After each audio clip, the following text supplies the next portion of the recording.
Good morning, everyone. How are we? I was just having a read of the comments. Aussie is on fire, everyone. Aussie, he's having a read. He's up, everyone. I said to having a brew. I thought I'll have a read of some of the comments before I come on. And Aussie's on fire. How are you, Aussie? If you're still on, or have you gone out to Bunnings to get your sausage? Jack Turtle.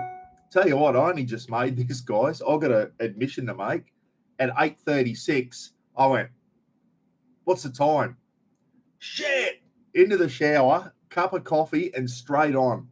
And my eyes are still blurry. I bloody had to sleep in this morning. Shit weather up here. Rainy, bloody dull, good sleeping in weather. Hope you're all well wherever you are. Justin Dillon, I'm going to tell everyone your story in a minute, you diddly donk. Dear, oh dear. Drop Bear, Prospecting Adventures. G'day, Buck. Hope you're well. Yeah, going well, mate. Hope you're all good too. Hope everyone can hear me, and give us a thumbs up, Jack Turtle, if you can bloody hear me okay and see me okay. Make sure everything's good to go. My battery's gone flat on me kick-ass torch. Me little light's out. I've got a new light coming, everyone. It's from the first thing I ever bought off Teeu. Can you believe I might have created a monster I've been holding off for a long time. Get on Teeu. There's some good shit on there. Good, cheap shit. And it's a big neon sign. I'm going to hang it up somewhere, probably where the bear is there. And it's a big neon sign that says live on air or something like that. So for when I do my live feeds, I saw it and I thought, I tried to get they had custom ones. And I thought, oh, yeah, I'll get a custom one done up with Mr. Buckaroony on it.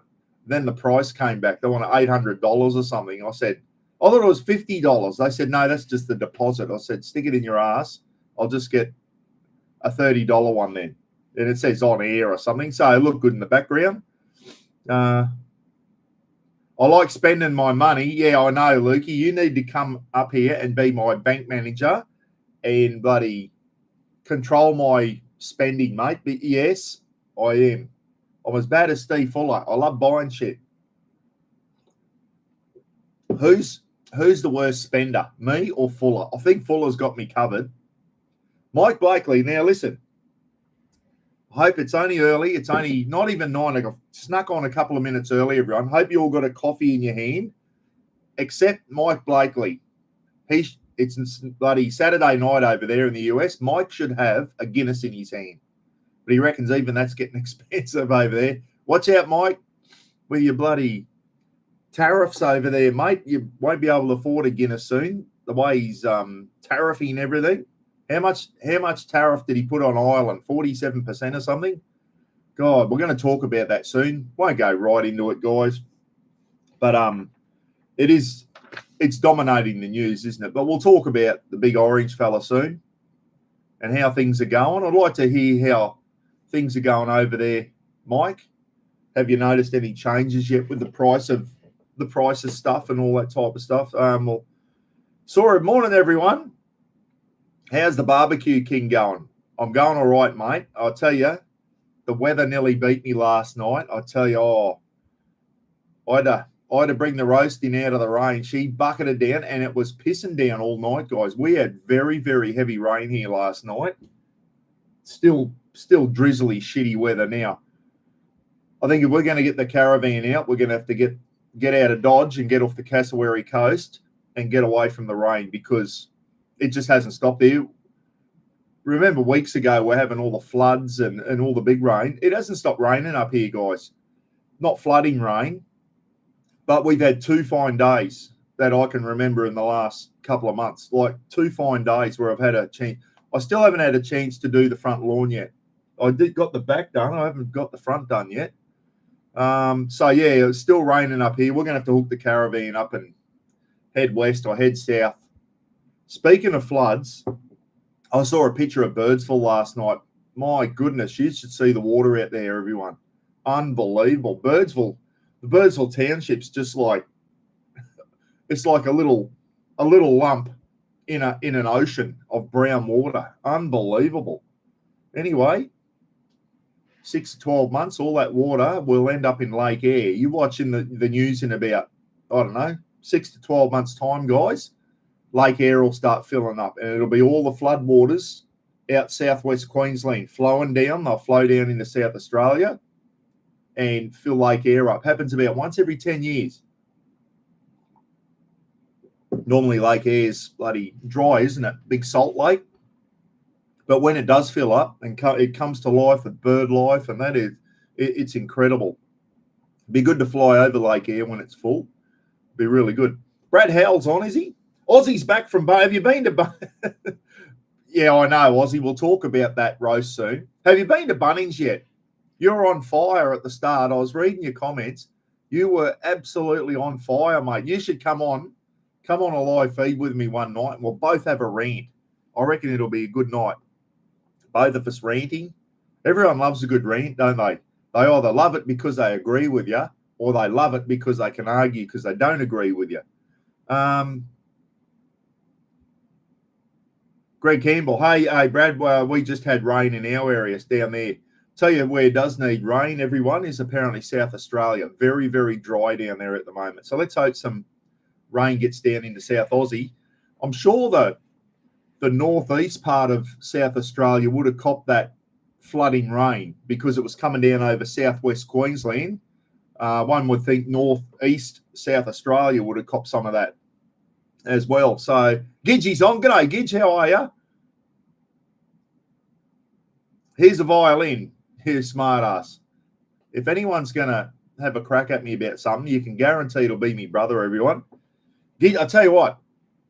Ken sent me some photo. Him and a mate went for a drive yesterday. Ken's got the Raptor and his mate's got a Dodge Ram, and they went for a big drive out through Canungra and down into northern New South Wales. Ken sent me some photos, Bucks Farm and Bucks something or other.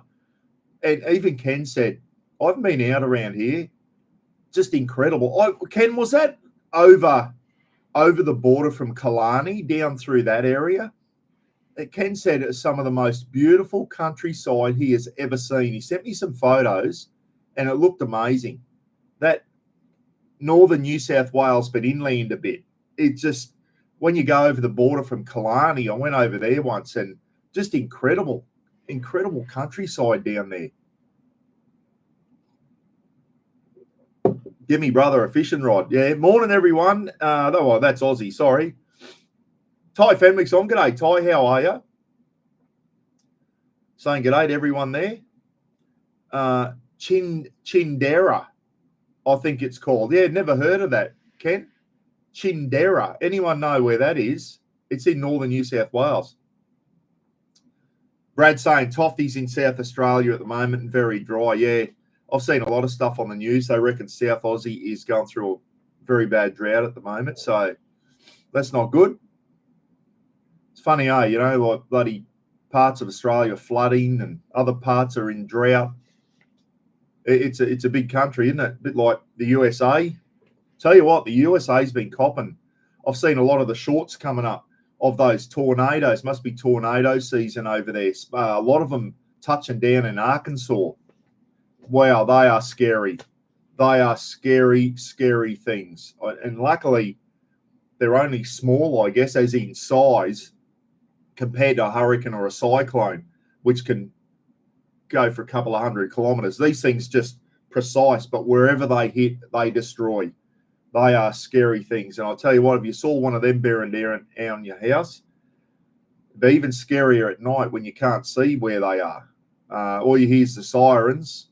If I lived in one of those states, I'd have one of those underground bloody storm shelters or bunkers, because when you come up out of them, there'll be nothing left of your house. They're scary.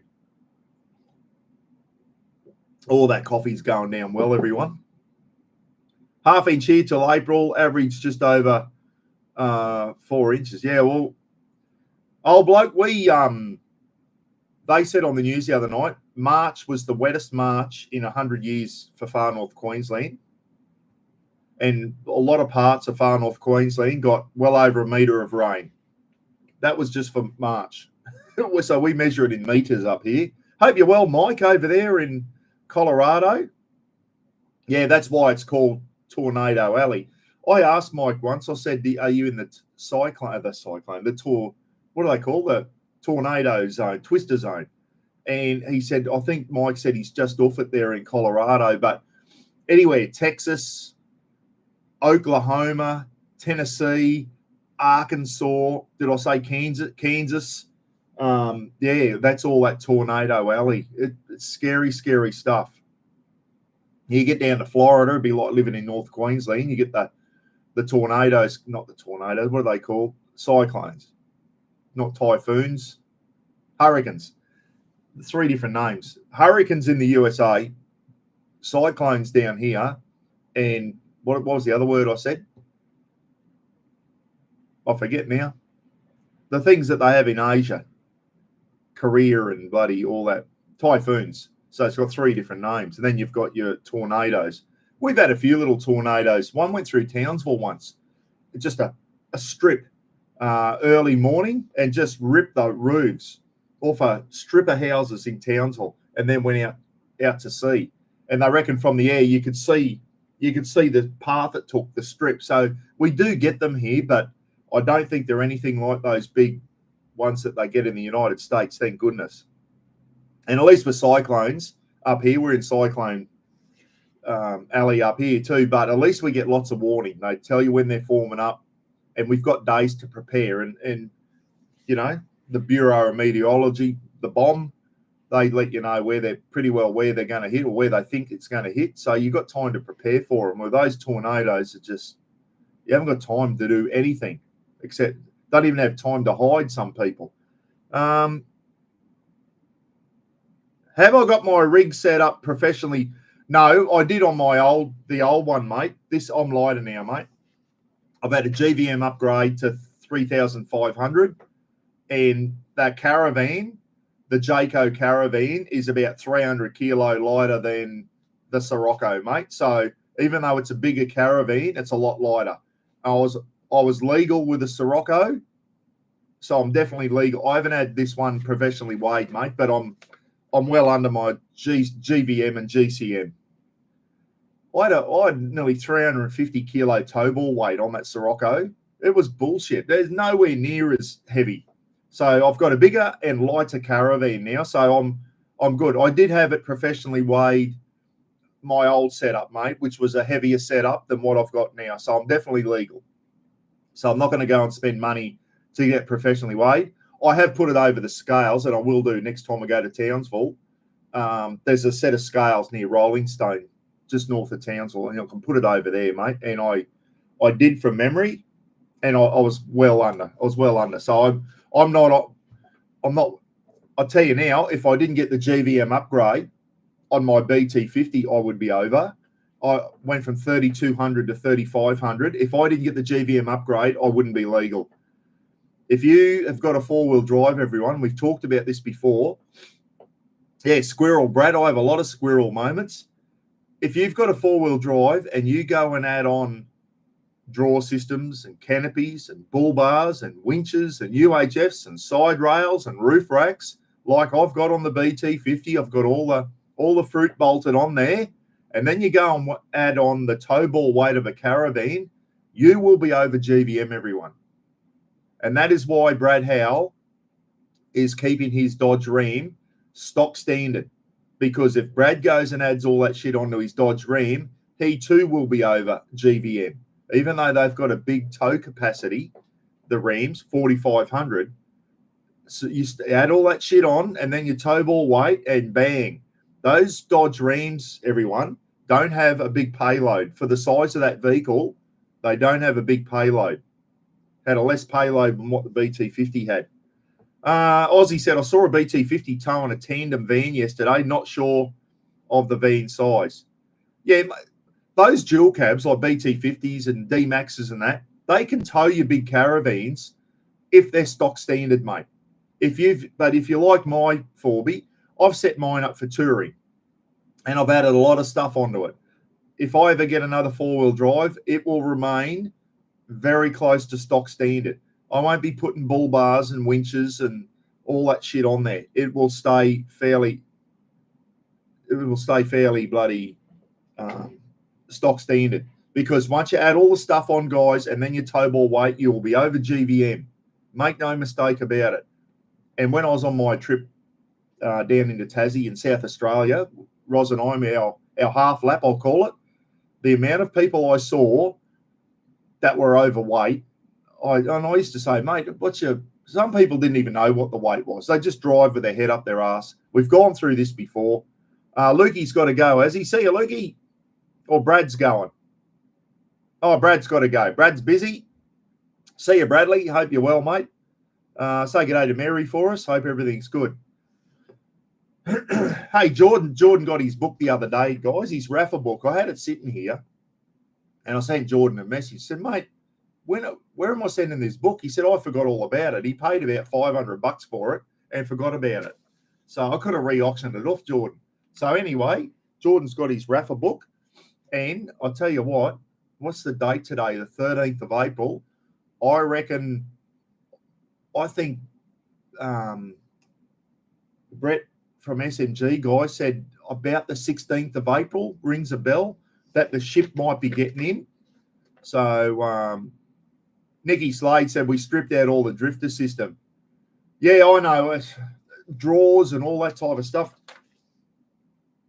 I'll tell you what, the King's draws, I've got the King's draws in the back of the BT. They weigh 100 kilos, just the draw system. And I've been tempted to pull it out, but I thought, no, it's just so handy to have drawers in the back of. It's where my fridge sits and my battery system. I've got tied down there. I don't think I could do without drawers, but boy, oh boy, they're heavy, aren't they?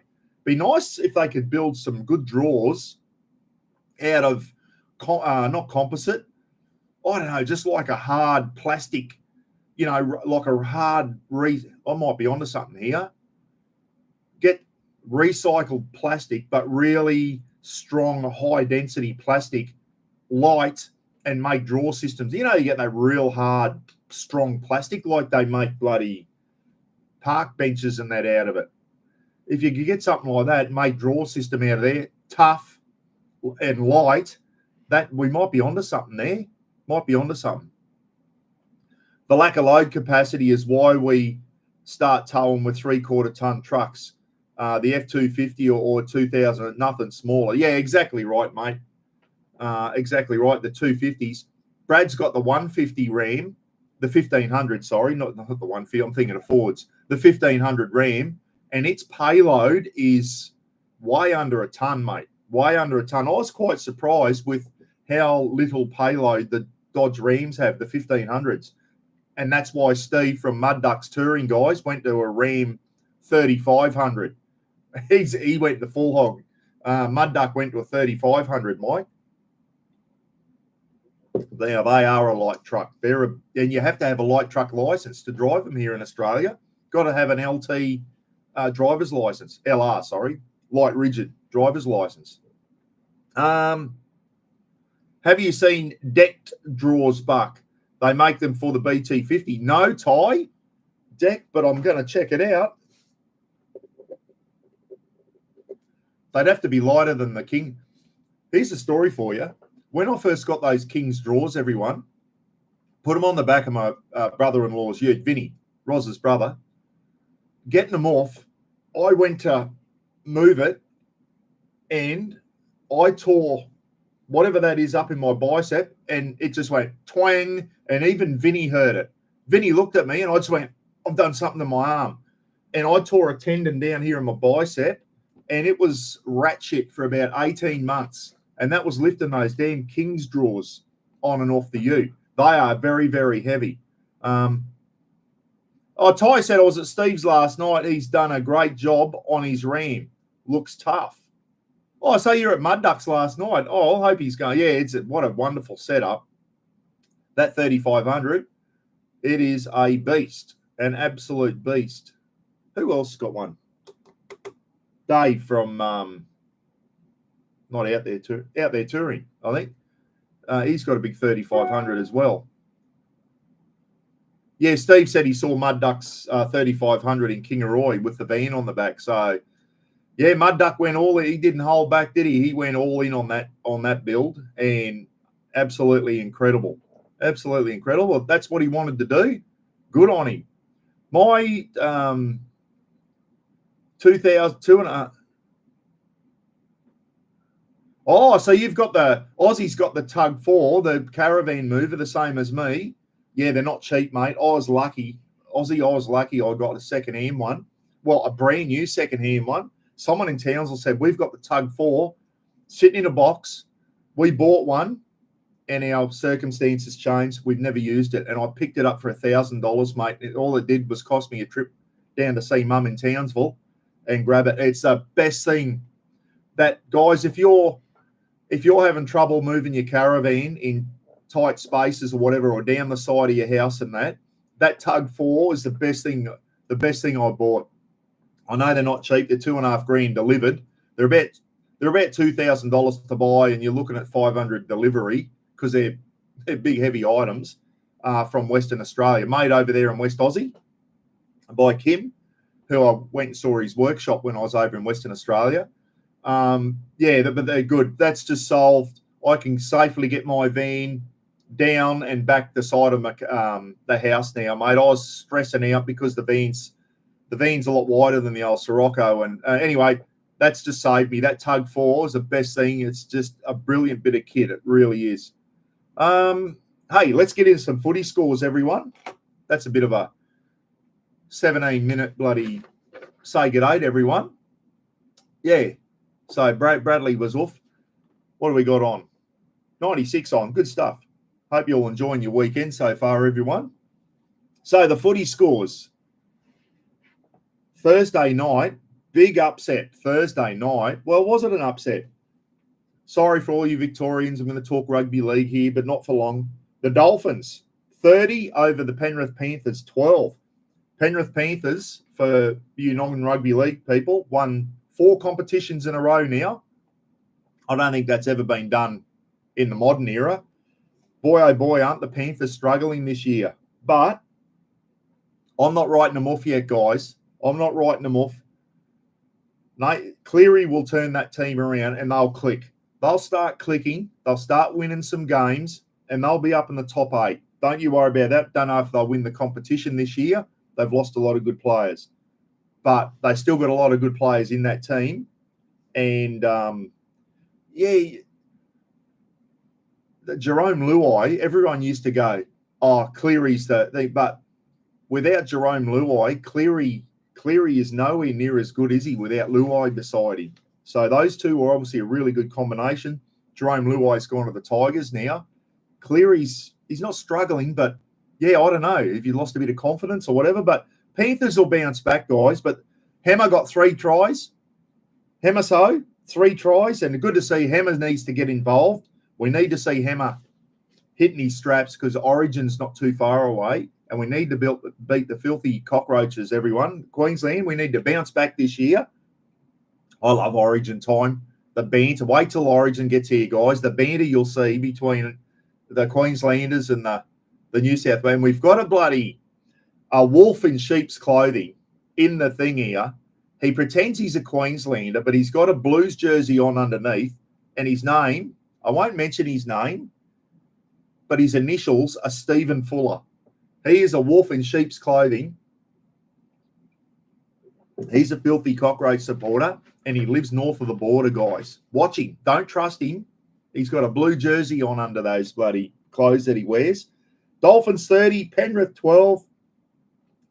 Thanks for your smart-ass comment too, Fuller, on the tyre rotation video. He said, oh, no, he said this is going to be like the Angle Generator. We're going to have 37 episodes. I promise everyone. No, I can't promise because I might change my mind. No, that'll be the last tyre rotation one. Thank you for that. I've got a new rim and I've now got, I'll tell you what I have done. Remember I said on the film clip, the tyre is only just fits under there? Well, guess what? Winding the tyre up the other day and kicking the bloody thing to make it fit, I've done something. My reverse camera's not working. So I think I've damaged or severed something to do with the reverse camera because I got no signal. So, and as soon as I saw no signal on my reverse camera thing, I bet I've done something getting that spare tyre up. So there's more money for an auto elect to have a look at that one. Unbelievable. Dragons. I said the other day, Titans are a good team. Well, they're not proving it, are they? They can't play away from home. Dragons 38, Titans 16. The Titans really disappointing. They should be doing better than what they are. Now, here's a bloody, I think it was an upset. Roosters 26, Broncos 16. So there you go. Was that at Suncorp? I think it was at Suncorp too, wasn't it? Roosters 26 beat the Broncos 16. Reece Walsh, I hope he doesn't get in the Queensland State of Origin team because he's shite. He needs to go back to Q Cup to get a reality check, that lad. He's too big for his britches, and he thinks he's a superstar. And this year he's playing shit. And he needs to go back to Q Cup and come back down to earth, that fella. He's lacking a bit of confidence, Reece. I like Reece. I love watching him do well. He's a good player. He's an exciting player, but he's really lacking some confidence. So maybe a bit of a couple of games in Q Cup, get his confidence back, and then bring him back in. Like to see him get in the Queen. I love to see him on fire and get in it because he's an exciting player. But I tell you what, there is no way you would put Reece Walsh at fullback for Queensland over Kalen Ponga. No way in the world. But the Toolman, yeah, I know, Frank. Well, then we had the Sharks got up over Paulie Martin's Manly. Paulie Martin's Manly aren't doing well this year either. They started off all right, but Manly, Sharks 24. This was the doubleheader in Perth. They took 2 NRL games over to Perth yesterday, guys, and had 30-something thousand. It was good. Good seeing the Sandgropers over there enjoying a game, a proper game for a change. Sharks 24, Manly 18. And then the second game in Perth, my Cowboys, guys. My Cowboys got up over the Rabbits, 24-16. Rabbits didn't have Cody Walker in there. I think that would have made a bit of a difference if Cody was in. But Cowboys are they're showing a bit of grit now. They're not giving up. They're showing some grit. Tamalolo's starting to play okay. When he's going well, the team goes well. So Cowboys have won 3 in a row now, and I think 5 out of 7 of our next games are at home in Townsville. I'm going to go down and watch a couple of them too with Ross. Go on, Ross. Let's go down to Townsville and watch a game. So it's only 3 hours down the road. Go and watch a couple of games this year at Cowboy Stadium. I enjoy that, eh? Go down, watch a game of footy, and then go out to dinner or something. Or go to we never go to the casino. Just go to a nice place for a drink and dinner afterwards. It'd be nice. So the doubleheader in Perth, and it was played at Optus Stadium. That's a beautiful stadium. Roz and I drove past it. We could see it from our hotel balcony when we were in Perth last year in November. That's a beautiful stadium. It really is. That's a magnificent looking stadium, that. It's made for the round ball. However, don't know what it's like. If rugby league was going to come to Perth, you'd have to build a specific rectangular stadium for it. They've probably got one over there. The Perth Glory got a rectangular stadium, surely. But, yeah, you can't play rugby league on a round stadium, guys. It's not as good for the crowd. You're sitting too far away from the game. So you'd need a proper stadium for that.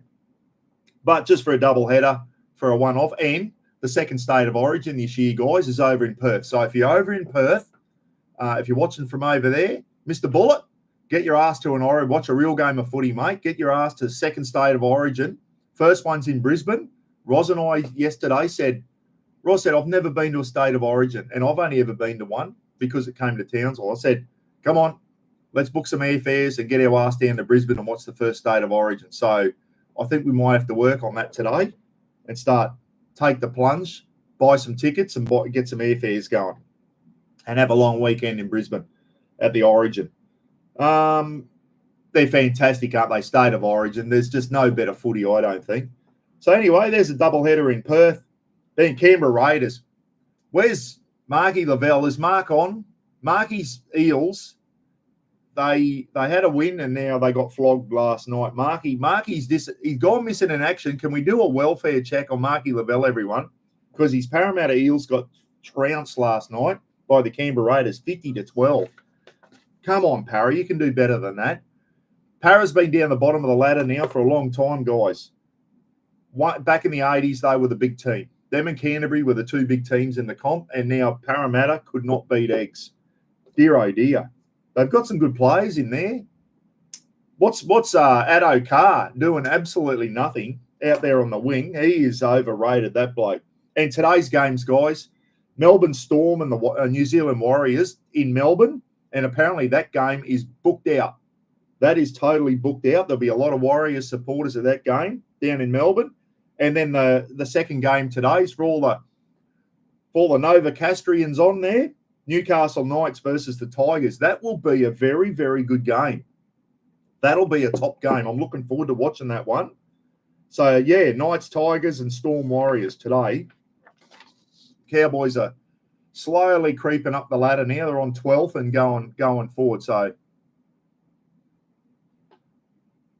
let us know when you do have a Buckaroony meetup. Yeah, well, it won't be on that weekend, mate. Aussie, it won't be on that weekend, mate. I don't know. I should do another Buckaroony. If anyone wants a Buckaroony meetup, come to the Camping with Mates thing down in Newcastle in September. You'll get to meet up with me down there. 2026, Legends for Charity in Victoria. And then I guess after that, someone might pick the baton up and run another one in Queensland, no doubt. So, yeah, anyway, that's the footy score. I was just reading Nikki. So Nikki was making another coffee. Good stuff. These are the big buckets you get from Kmart, the Anko ones. And they're big cups. But by the time you get to the bottom, it's cold. Shite. Now, I'm going to do a poll. I know everyone will be disappointed if I don't do a poll this morning. So I will do a poll. The stock market. Hey, what's going on with... I'll tell you what, it all blows over, doesn't it? Everything at the moment has been just taken over by the stock market and all this type of stuff. And Trump putting all these tariffs on everyone and then dropping them and putting them on and dropping them. He's all over the place, isn't he? He really is. And then depends who you watch on there. It's like, he knows what he's doing. It's tactic. And then other people are going, he's just killing the world's economy.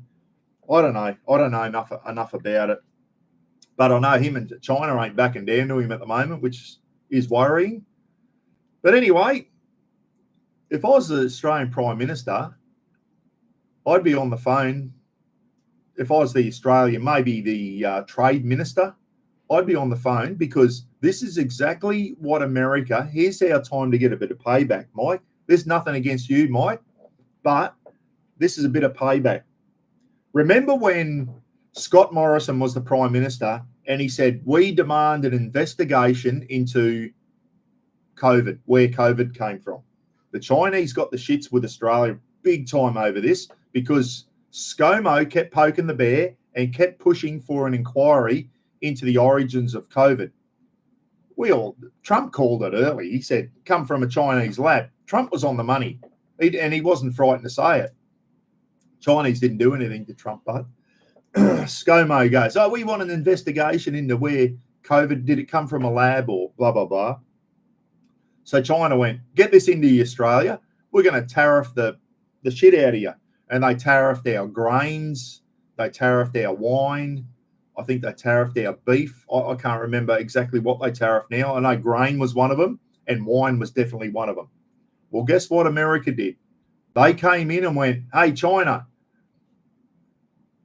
we'll fill the gap, all Australian grain, and that we'll start providing it to you. So America coming behind us when we got tariffed and started providing China with all the stuff that China wasn't taking off us then. So this is our chance now. If I was there, I'd go, hey, China, what were you getting off America? Oh, beef. Yeah, we can do that. Even though we give China beef now. Grain, sorghum, barley, wheat. You want more? We've got heaps of it. And get in there and start. We got a free trade agreement with China. Start exporting more. When you start exporting more stuff from this country, more money comes in, doesn't it? That's how it rolls. You want to export more than you import. We're the other way around at the moment. And if it wasn't for our agriculture and our mining, we'd be a third world nation, I think. We've got nothing else to offer. So I'll be on the phone to China going, you want more grain? You want more beef? You want more of this? You want more steel so you can build warships and come and sail around us? But it's our chance to get a bit of... Trump did it to us when China tariffed us. The US did that to Australia, and they picked up the slack with wine and grains and that. And we suffered for about 12 months until China because China stopped taking our stuff then because they put a tariff on it. So the people over there went, the Aussie stuff's too dear now, we'll look elsewhere. And that's what tariffs do, guys. So what a lot of people are saying now is Trump comes in and drops all these huge tariffs and the stock market goes like that. And a couple of days later, I'll pause it. And then they go up again. And they're starting to think now he is manipulating the market. So all his billionaire mates, and they've got inside information, know when to get in on the stock market, buy when it's low, and then clean up when it goes back up again. And I think they're talking about running an investigation. And I'll tell you now, if they can prove that any of his mates or family or anything like that are benefiting from this and are buying at the right times, what's it called? Inside trading or something like that. Start a poll.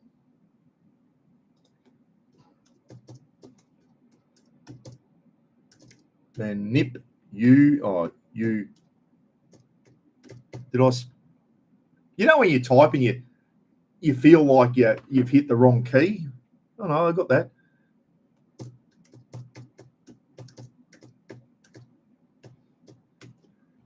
I'll just keep it simple without, is he manipulating the stock market? And when I say that, is he manipulating it, looking after his mates, looking after his family and that? Do you think he's up to no good? Is that why he's doing this?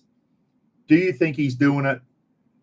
If he's not manipulating the market, it becomes illegal when people are benefiting from it because Trump's going, I'm going to do this, buy at this time, and then in 2 days' time, so he's going to go, I'm going to bring all these tariffs in, purposely make the stock market go down, all the stocks go down, and then he goes to, this is where it becomes illegal.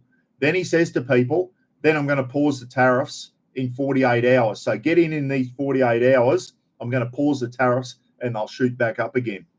So there is a lot of people over there that are starting to, I think they're going to do an investigation into it. I'll tell you what, if it gets found out that he is doing it and his mates, his billionaire mates or his family or whatever are benefiting from this, the prick needs to go to prison, guys. He needs to go to prison. I checked my super the other day. I was 18 grand down the gurgler. And I'm not panicking yet because I'm not touching it. You only lose when you draw it out. I'm not touching mine till I hit 67. I can get by until then. So I'm not panicking yet. But I looked at mine the other day and she was down 18 grand. Has anyone been game to look at their super and seen what the stock markets are doing to our superannuation accounts? There are people this year, luckily, people that are hitting 60. Because here in Australia, Mike, we can take our superannuation out when we hit 60. Tax-free, because it's our money anyway. We've been putting it in all our working life. Money's been getting put aside. Some of ours, they used to take a certain amount out of your pay and put it into your superannuation account. You had no say in that. That was just automatic. It had to be done. You can't say, oh, no, I don't want to put into super. And then your employer would put in as well. You watch your super build up, your whole working career. A lot of you have been through it. Then when you get to 60, you can go, boy, I can touch my super now.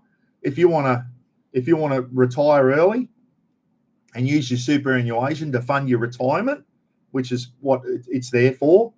There are people out there that are relying on their superannuation. Then all of a sudden, you're 18 grand, you got, oh, I've got such and such in my super. And then you go to draw it out and she's missing because this clown has just driven the market south, and it's affecting a lot of people.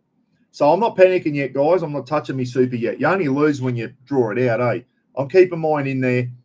He's only in for a few more years, and let's hope it bounces back. It might bounce back. So I'm sure it's probably gone up since there, but is he manipulating the market on purpose? And are people benefiting from it?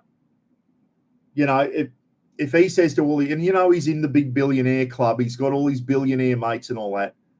If they can find any evidence, he's been on the phone and has got any communications to him, and there's any evidence that he says, I'm going to bring tariffs in and I'm going to bloody drop the tariffs and or pause them, that's illegal. You can't do that. That's manipulating the stock market. And if he's doing that, he needs to go to job. I think Trump's doing a good job. Yeah, you're not on your own there, Koala, but I think he's made a meal of it. He came in and he had a chance to really change some things, and he did in a way, and he's just gone rogue. Now, I was going to say this before this stock market shit. That's all we've heard about on the news for the last week. Stock markets, tariffs. It's just getting beyond the joke. 1 minute it's there, it's all over the place, isn't it? He's put another a pause. People are saying, oh, he's backing down, and who knows what's happening over there. Try losing. Mr. Bullet said, try losing 75 grand. Yeah, I know, mate, and there's a lot of people like that, Mr. Bullet. But hang in there. Don't unless you have to. Don't touch it yet. It'll bounce back. I respect everyone's opinion, but I'm betting on this working out in the end. I believe he is purposely shaking things up. Yeah, he's shaking things up, Koala man, but he shakes things up for himself, mate. He doesn't shake it up. He's not out here looking after Australia and all that type of thing, mate. He don't give a shit about anyone but himself. That bloke, he does not care about anyone but himself. So we'll see how he goes. If he benefits America, good on him. And that's what he was put in there to do the job. I understand that. But I tell you now, and I think both Albanese and Dutton are standing firm on this. I'll tell you now, if he dicks Australia around too much and starts becoming too putrid against us, we need to start waving a defence thing in their face and saying, remind him of just how vital Australia is to the USA for the defence of the Indo-Pacific. And people go, okay, it's good having the Americans down here. But if he's going to hose us over, I'd be saying to him, mate, you keep going down this path and you can look for another country for your security in the Indo-Pacific. I don't care.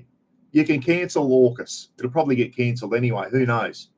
So, wrong. Yeah, I know there's a couple of blow. I know Aussie and Koala, but we'll see how we go. But, mate, our Prime Minister and our opposition leader, or whoever the PM's going to be as of the 3rd of May, need to stand up to him. And the only thing he understands is if you cower down to him, he come out the other day and he's going, you should see how many people are ringing me up, kissing my ass. It's all about his big ego. And the last thing I would do as an Australian Prime Minister is try ringing him up and kissing his ass. I'd be ringing him up and go, listen here, you fat prick. This is how it is. If you want to bloody keep your B-52s down here and you want to keep your 16,000 Marines down here, I don't care if they're here. Or you can go back and find another country to do your defence in. Pine Gap will start charging you huge money. If you want to keep that spy base down here, then you can start paying us billions of dollars a year to keep it here. Otherwise, you can close it down and find another country to do your spying from. Pine Gap is vital to the USA's military, everyone. It really is. That is an important bloody facility there. I'll be reminding him just how important Australia is for the USA's defence. But anyway, we were one of the countries who got away with the lowest tariffs and that. 10% is not going to kill us. We go and find someone else who wants to buy our beef. What else did he tariff us on? You know, find other people to buy our beef. Who cares? Yeah, exactly right, Newey. They talk tough because there's an election on. Exactly right. So anyway, is he manipulating the stock market? 76% say yes. Now, I think he is too, guys. I reckon he's up to no good. I'll tell you what, if they find out he is, he needs to go to prison for it. That's bullshit. Can't do that. That is illegal, I'm pretty sure. How bad was the bloody helicopter accident the other day? That poor family. He was, him and his whole family, he was where was from, Austria or something? Siemens or Siemens Computers, or that big company. His wife, his kids, and the heli, all dead. Poor. I saw a photo of the family this morning on Facebook just before I come on, and it's pretty sad, eh? It really is.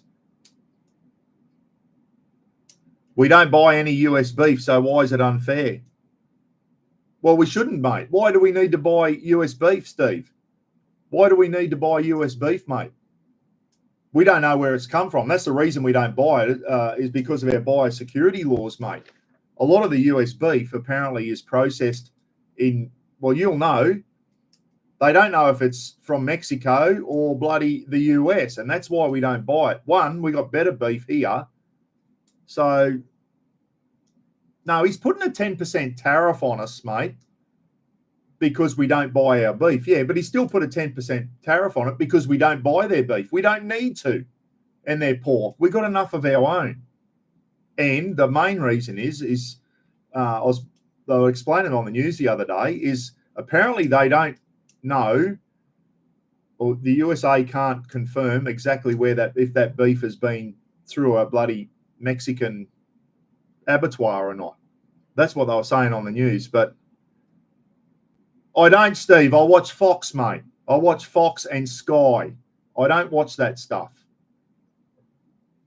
I watch Sky News Australia, and they are so far up Trump's arse, it's sickening, mate. They're Trump arse lickers, but that's the one I watch because they do a lot of stuff on the Australian military and that.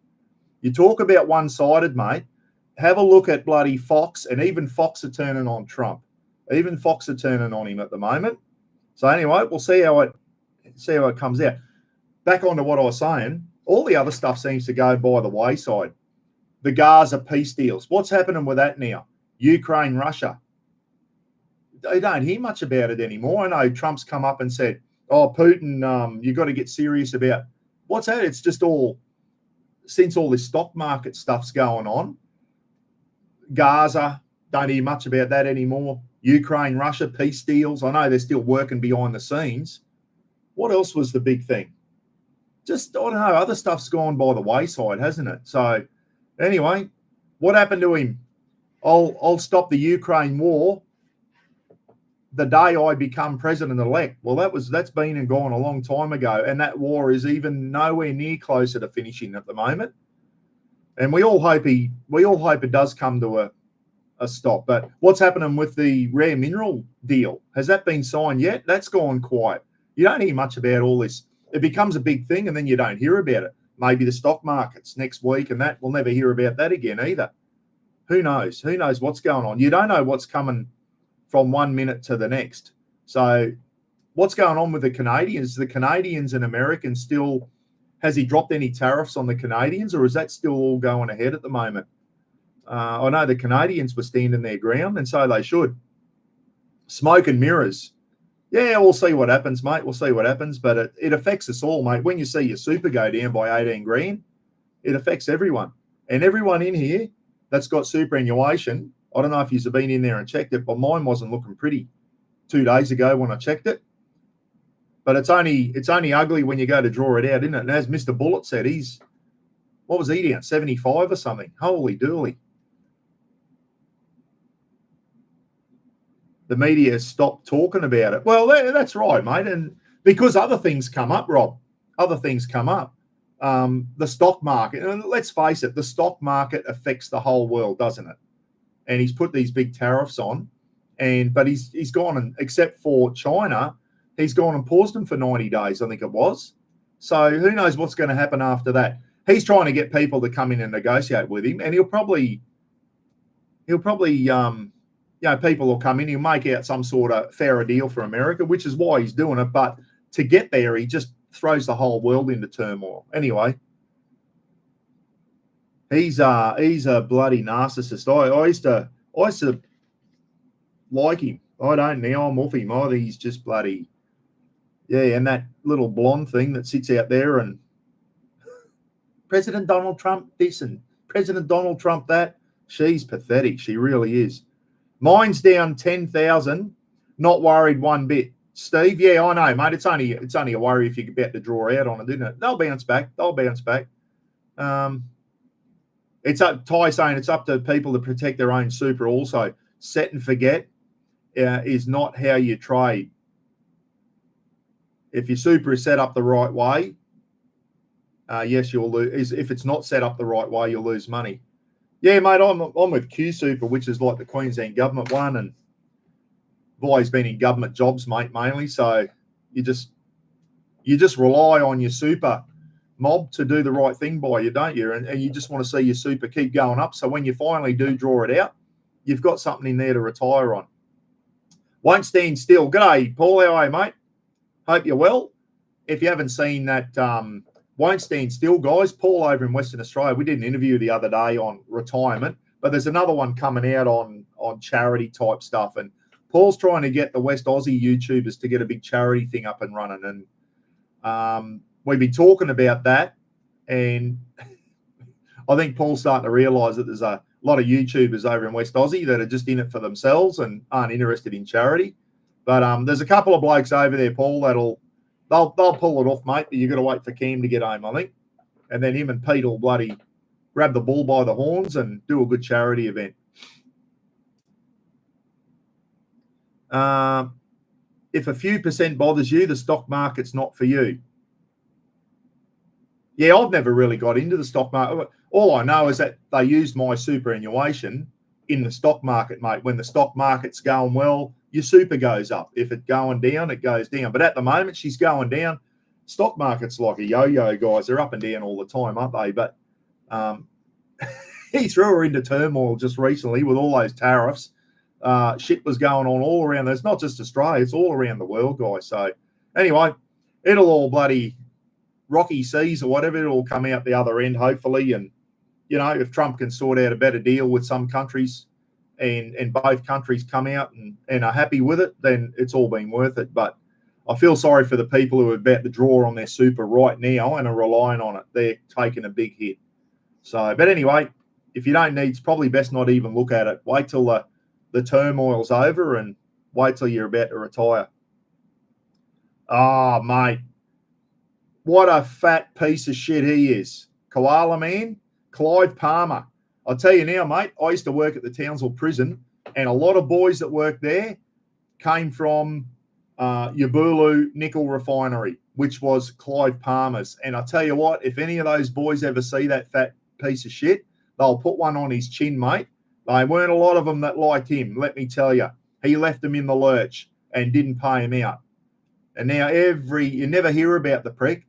Every election, he pops up. It's the Palmer United Party and this and that. And now what is it? Trumpet for Patriots. How pathetic of a name is that? Talk about being a Trump arse licker. Clive Palmer. Fat pieces of shit stick together, don't they? I cannot stand the guy, mate. He's a piece of shit. And if I ever see him, I'll say, first thing I'll say, mate, hey, mate, I used to work with a lot of Yabulu boys. When are you going to pay them out? Instead of you just put them off, and guess where they all ended up? They had families and mortgages and that in Townsville. He just closed Yabulu, disappeared. His friggin' nephew went overseas, disappeared overseas, and all the next minute, all the Yabulu boys were on the next bloody corrections course, becoming prison screws. Some of them good lads too. Some of them real good lads. And I'll tell you what, not one of them had a good thing to say about that fat prick, Palmer. And his party name is an absolute sickening trumpet, a play on Trump. Trumpet for Patriots. I'll tell you now, he won't get a seat, mate. That is just pathetic. He's pathetic. You only hear about him every election time. He pops up, throws millions of dollars into advertising, doesn't get a seat and disappears again. And then you hear about him. I don't like the guy, mate. There you go. He's a fat piece of shit because he hosed a few of me mates over when he owned Yabulu Nickel Refinery in Townsville. Parrots with trumpets. No, isn't it trumpets for, I don't know, whatever it is, it's pathetic. Just the name itself is pathetic. Who's just Craig Jemison said, Palmer's party name's a joke. It is. He just had to throw trumpet, as in, it's a play on Trump. So anyway, I think he's pathetic, mate. I don't like the guy. He's just a fat piece of shit. And he owes me mates some money. Has he ever won a seat? I don't know. I can't remember if he ever did. Remember it was called the Pup Party, Palmer United Party. Now, listen, he's another businessman, and this is why he probably likes Trump. Trump's a businessman, and you can tell everything Trump does is business orientated. Some of it is good, some of it not so good. Palmer is the same. Palmer comes out on TV and said we should do this. He's not a bad, he's got some good ideas, Clive Palmer, as far as how to get Australia rocking and rolling and that. He has got some good ideas. If you're a politician or a prime minister, you'd probably sit down and listen to the guy and go, all right, mate, you've got some good ideas. Let's hear about them. And he might have some good ideas on how to get Australia going in the right direction financially and all that. So when I say he's a fat piece of shit, I don't like the guy, but he does have a couple of good ideas, but he only pops his head up every election time. I don't like him. There you go. You've heard it first here, because he hosed a few of me mates over that used to work for Yabulu Nickel in Townsville, which Clive Palmer owned. It's still closed to this day. And when it come to paying people out and all that, his nephew, who was also the owner of Yabulu or whatever, disappeared overseas. Surprise, surprise. When the going gets tough, they disappear. Yeah. Hey, who liked Gene's live feed the other night, guys, from Shady Gear? Really enjoyed that. That was a fantastic live feed with Gene from Shady Gear. So if you, we were going to have Gene on for ages. She finally got on there.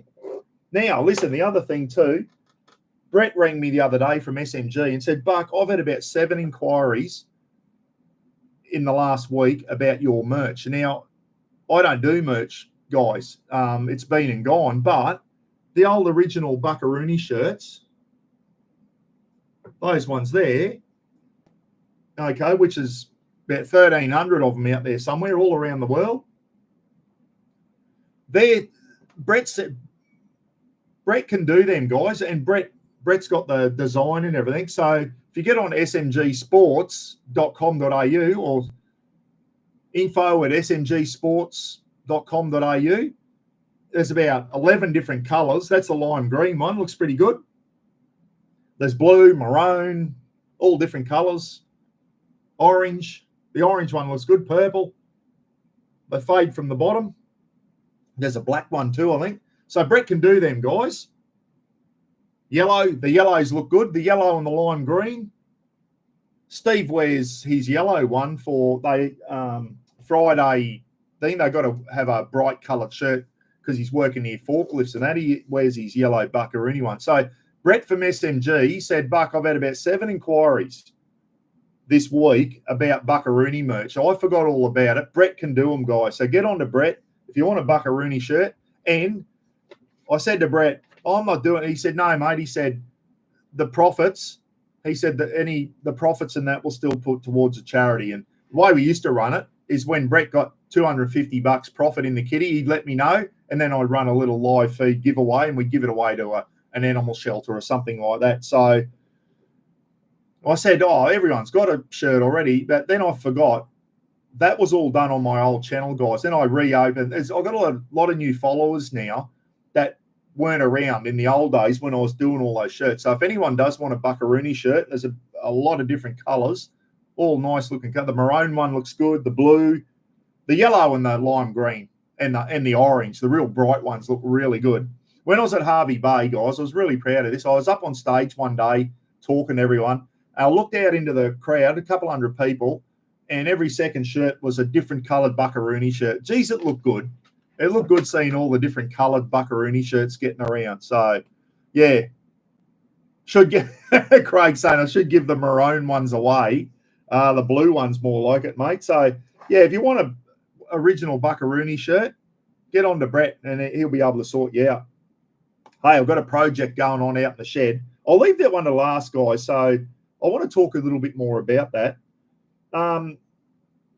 Did anyone see the BYD Shark Ute try to go up Birraclock Hill? It got about 10 metres. I don't know why Mad. I think it's Mad Matt, is it? Why would he even try and take a BYD Shark up that hill? That's a pretty hardcore hill to get up to start with, Beer O'Clock Hill. He tried to take his BYD Shark up there. And if anyone thinks it got to the top, yeah, it did via a winch. So it made it about 10 meters. Those things don't have low range in them, guys. They're not a proper four-wheel drive. If your four-wheel drive hasn't got low range, it isn't a proper four-wheel drive. And I'll stand by my remark. You've got to have a transfer case. You've got to have low range. That's what four-wheel drives are about. It may have downhill descent control on it. Then you're relying on your brakes and all that. I was brought up in the old days where we were taught to drive in a manual vehicle. And if you're going down a steep, gnarly hill, guess what? Low range, first gear, clutch out, and feather your brake on the way down. That was downhill descent control when I learnt to drive. I did my driver's course back in the 80s in the Army. We did some pretty gnarly four-wheel driving on that course. And that was the old Series 3 Land Rovers back in the day. She was bloody manual, first gear, low range. And if you've got a diesel, you've got even better engine compression. And that BT50 of mine, first gear, low range, I can just about bloody walk it down a mountain. Like this, the compression of that engine, you just crawl down. Yeah, I've got downhill descent control on the BT50, and it works pretty well. I don't trust it. I trust myself in first gear, low range, clutch out, feather the brake. That's downhill descent control. Does anyone here use that downhill descent control? The BYD Shark doesn't have low range, so that automatically tells me that if it's using downhill descent control, it's totally reliant on brakes. Okay? I don't know. You've got to have low range in a four-wheel drive, especially for downhill guys. Downhilling, that's no diff locks, no low range, not a real 4x4. Peter, no, I agree, mate. I saw one the other day here in Innisfail. I went, I'll beat a BYD Shark. I must admit, it's not a bad-looking ute. And if I was a tradie and just wanted to whiz around town or go to Cairns and back, it's probably a good option.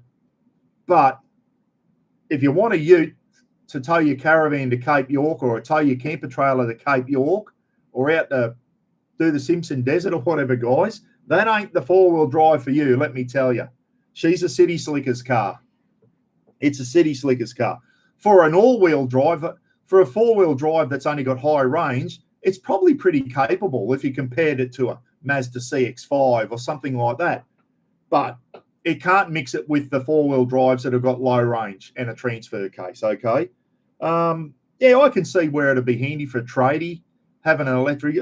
It's got its place. It certainly has. It has got its place, but going up big hills like Beer O'Clock Hill, Mad Matt, don't know why you would even try doing that. Probably got a lot of views and all that. Everyone's on the BYD Shark, but let me tell you, I said I'd buy one. The day I see one at the tip of Cape York with a camper trailer behind it is the day I'll consider buying a BYD Shark. There you go. I've said it here on this channel. I don't think it'll ever happen. Ty, what do you reckon, mate? As Ty, so many EV cars burning down houses. Yeah, I've heard about that too, Chris. Boy, oh boy. And not only that, there was a certain brand of house battery, remember, for solar panels, and they've withdrawn those because they were burning houses down. Bloody hell. Yeah, I know. I'm always worried about, I've got a lithium battery. It's a LifePo 4 in the back of the BT50. And you think, if that ever burst into flames, I've lost my car. It's as simple as that. But I reckon the LifePo 4 chemistry is pretty safe. BT50 hasn't burnt down yet. I've had it in there a few years now, that lithium battery. So it's still going well too. I must admit that iTech World lithium 120 amp in the back. It runs that fridge 24/7 in the B. The only time I turn that fridge off is when I take it out to clean it, which is once every couple of months. But otherwise, it just runs 24/7. When I go shopping, guys, I want to be able to put the milk and the meat in here. It's so bloody hot up here. It's good to have a fridge in the back of your car. So my iTech World battery's doing really well. Yeah, the BYD Shark got its place, but yeah, everything's got its place. And the BYD Shark doesn't belong. You can't put it up against a Ford Ranger or a Hilux or anything with a transfer case. Yeah, they're fast. They're fast in a straight line. They did a tow test with it, towing a Caravan, and it was like me running up a big hill. It ran out of puff real quick. And then you got to rely on a little 1.5 litre petrol engine. Good luck with that one. So, but yeah, I can see the dropping the kids to school or tradies whizzing around, a plumber whizzing around jobs, having to go buy some parts, come back, do it. I can see them being really, really handy for tradies. Now, I saw something last night about Peter Dutton. A couple of good things he's doing. I'm not voting for the guy, everyone. I hope he gets in over elbow. I must admit, I think I'd rather see him in. There is a few things concern me with him. I hope he doesn't go poking the bear too hard when he gets in. I mean, China. I hope he doesn't go poking them because we couldn't peel the skin off a custard defense-wise. So, but he's going to automatically put a 25 cent, I think it was 25 cent tariff on fuel, which is going to benefit all of us. And I said this ages ago. If I become Prime Minister, I would do things that benefit the majority of Australians.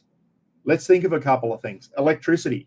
You've got to get electricity prices down. They're out of control. Too many little businesses and that closing, and electricity has got a lot to do, and big business as well. Electricity. Ty will probably be, when we have Ty on one for a live feed one night, Ty will be able to speak more on this.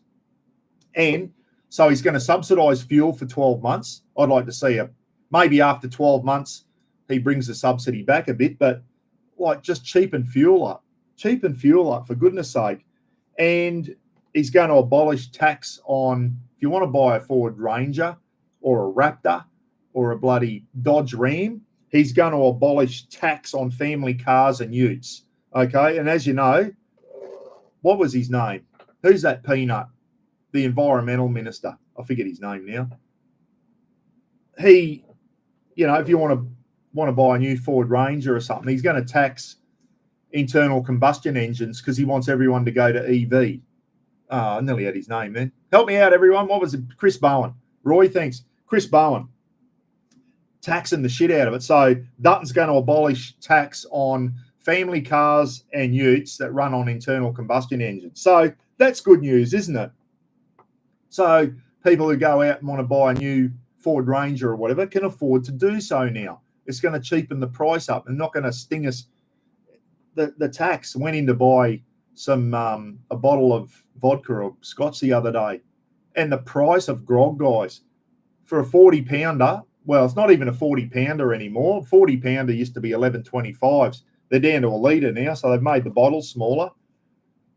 You know what? A litre bottle of alcohol now, it doesn't matter what it is all creeping up around the $80 mark now. Isn't that disgraceful? They're just taxing the shit out of alcohol. Yeah, righto. But, nearly $80. It's just bloody, that'll probably be my last bottle of scotch I ever buy, guys, because it's just getting too expensive now. Blake might have to go and start making his own home brew, I think. Did anyone see my latest clip? It's on there. It's on there now if you haven't seen it. We'll talk about it in a minute. My Bobcat Alarg. I don't know if it's a larg. I don't know what it is, but it's not a bad beer. I scored a can of Bobcatter's thing. We'll talk about that soon. Now, I've got some good news and some bad and some diddly donk news. Andy Riches, guys. Andy recently went through what I went through a couple of years ago. He had a scare with cancer. He went and had some biopsies. Andy up in the UK, everyone. Andy sent me an email this morning. He had biopsies on his prostate, which is what I had because I had high PSA levels, and they've come back negative. So Andy's been cleared of prostate cancer, everyone. Fantastic news, Andy. I don't know, is Andy in the chat? I think I saw his name there before, but that's bloody good news. And he said, Buck, I probably wouldn't have done it if it wasn't for you going on about men's health and going and making sure you look after your health. So Andy had high PSA levels, which usually leads to an enlarged prostate, everyone, which is what I'm going through now. When your PSA levels go high and your prostate starts enlarging, it could be because of cancer. That could be one of the things. So the only way they can check, do a blood test and then go and have a biopsy on your prostate. They take little biopsies out and test different parts of your prostate. I had about 6 taken out. Andy had a heap taken out of his. and it's all come back negative. And the day they say you're clear, it is a very, very, very big relief when they say you haven't got cancer. Because let me tell you, I was trying not to stress out about it, but it's always in the back of your mind. When you go in, you go, we got to do biopsies on your prostate. You think, oh, is this the time of my life that I get told I've got cancer? It's always in the back of your mind. You'd have to be numb not to think about it. Andy's been cleared, and on my latest clip, you would have seen I was putting the hot charcoal into the fire pit last night in bare feet. I'm going to come unstuck one day, and I even made a joke about it when I got my North Queensland safety boots on, bare feet. Well, Justin Dillon, he did it, guys. The diddly donk from Victoria, he did it a couple of weeks ago. He stood on a hot piece of charcoal, escaped out of the fire pit. He stood on it in bare feet, and he said he's never experienced pain like it in his life, and his foot's only just coming good. Those things are like lava. They are red hot, and if you stand on one, yeah, everyone's saying, Mike's saying good news for Andy. Absolutely it is. So Justin did exactly what I was joking about on the clip. I've got to start wearing, even if you wear runners, guys, if you wear a set of runners or even rubber thongs, rubber pluggers, rubber flip-flops, Mike Blakely's probably thinking, these Aussies are weird, they wear rubber thongs. A thong is a G-string. Rubber flip-flops, Mike. Even if you stand on a hot piece of charcoal in your flip-flops, your rubber pluggers, we call them, or thongs, let me tell you, that thing will burn through within milliseconds. I've got one of those plastic Bunnings tables. My fridge is sitting on it at the moment. It's got two big holes straight through it because my dickhead nephew, Gidgy's son, Nutty, hey, Rob, how are you? Nutty tipped the charcoal in, and then he put the thing back on the Bunnings table, and a couple of bits of charcoal was still in there, fell out, and that thick plastic Bunnings table, it just melted through there like it was a hot knife through butter. So if you're handling, I should have gloves on, I should have shoes on, but even if you stand on one of those things in your runner and you don't realise, you probably feel it under there, but it'd burn through and you'd soon realise these things are, what would the temperature of a piece of red charcoal be? You know, it's glowing red. What would the temperature of that be? It'd have to be 1,000 degrees at least, wouldn't it? I don't know. It'd be bloody hot. That's about all I had to talk about today, except for Project Shed. Now, remember Ronnie Dahl? He had Project Black, and it was a big secret in the back of his cruiser. Project Black and all that. I thought I could do a Project Shed thing and be like Ronnie and keep it a big secret, but I'm not going to. I'm going to tell you exactly what I'm thinking of doing soon. Jack Turtle reckons 400. I thought it would have been hotter than that, Jack. I reckon 1,000. How? I was going to do a poll then. Morning, all, just been sitting here listening to this diddly donk. Thanks, Rob. Thank you. Double pluggers, yeah, absolutely. Nothing less. I've got a set of flip-flops. I'll call them flip-flops. So Mike will think we're weird. Set of flip-flops, pluggers, but they're not rubber ones. I got, I forget, they're from the servo, but they've got the massage things on the bottom. They're the most comfortable set of bloody pluggers I've ever had. They're not rubber pluggers. They're your $2 rubber pluggers. They're really, really comfortable to wear, and they're quite grippy underneath. Rubber pluggers, bloody hazardous. You go down the main street here in the rain, and it's like you're walking on an ice rink. You know, like it's just really slippery, but these things are really grippy. They're good. I'll tell you what they look ridiculous, but they're bloody safe. They're great for if you're walking along rocks. Is the Crocs. You know, the Crocs. No, they're not the masseuse, Peter. Beak, how are you, mate? No, they're not masseuse's things. I forget what they're called. They're out in the BT50.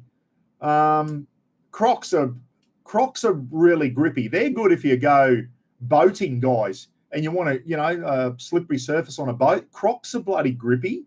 I rate those. They look ridiculous, but they are very, very grippy. I don't mind them at all. Aussie saying 700. Yeah, that'd be about right. I reckon they'd be more than 400. they've got to be close to 700, haven't they? They're just anyway. Justin stood on one, and I can imagine his eyes would have gone like dinner plates. Boy, oh boy.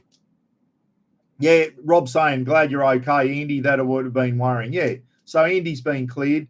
You probably go through, Andy, you're probably just behind where I'm going now. You're going to have an enlarged prostate, have trouble pissing, and then you're going to have to go and they're going to say, oh, we want to make sure there's no damage to your bladder and have a probe put down the eye of your old fella, which I had done, 2 weeks ago or something now. That wasn't a pleasant experience.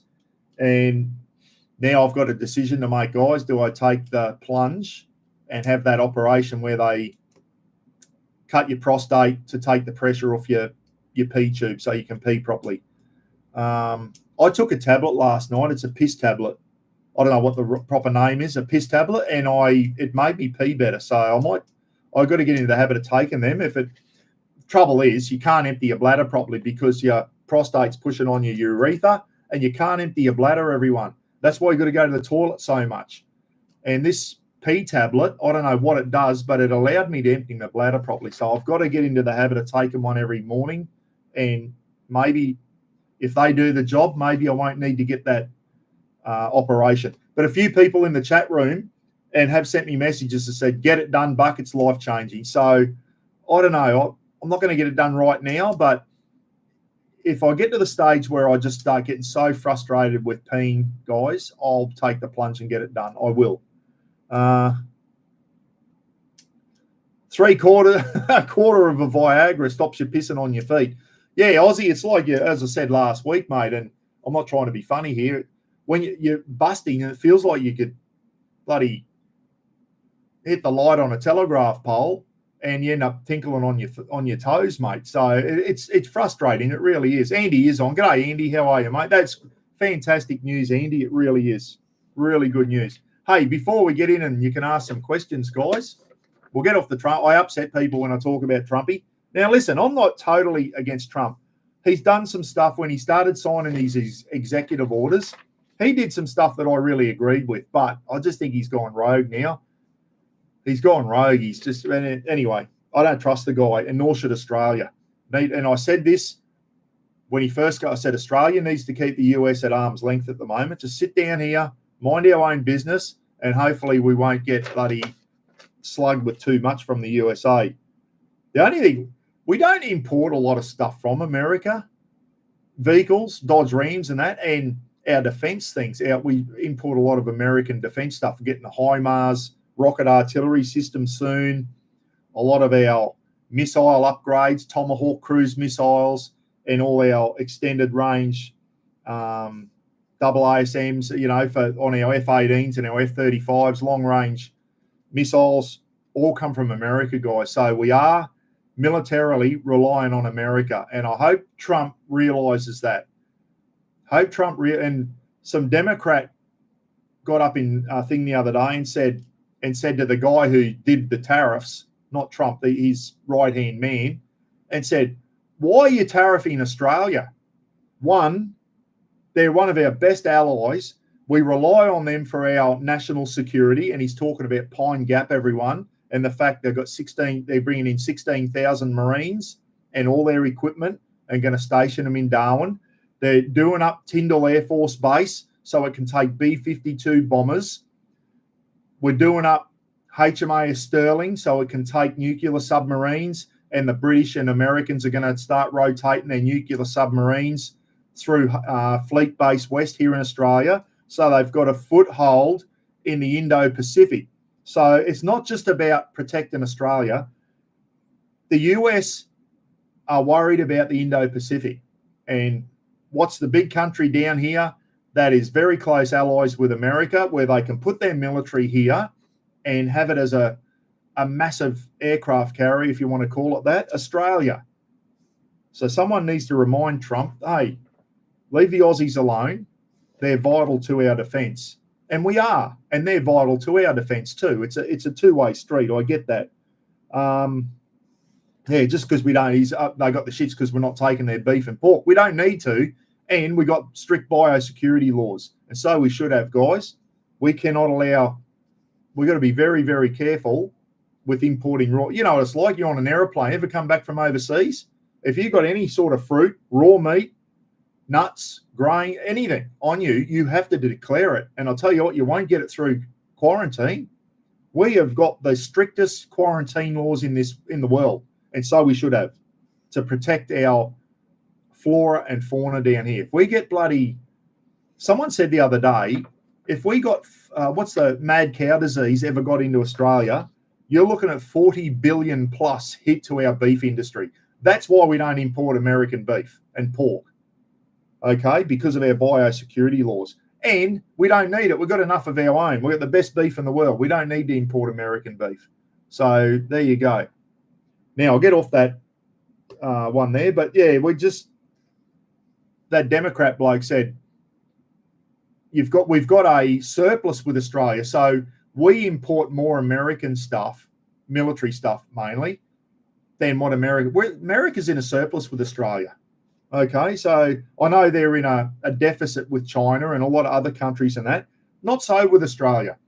They've got a big surplus with us. We buy more stuff off them. It's probably because of our defence spending. Have a look at how much we're spending on Virginia-class submarines, guys. Billions and billions of dollars. So, yeah, hopefully someone just says, hey, leave the Aussies alone. They're on our side. But if you start getting hosed over, but that's where our Prime Minister needs to go. Hang on a minute, guys. You Yanks need to hang on a minute and start reminding them of how important we are to them.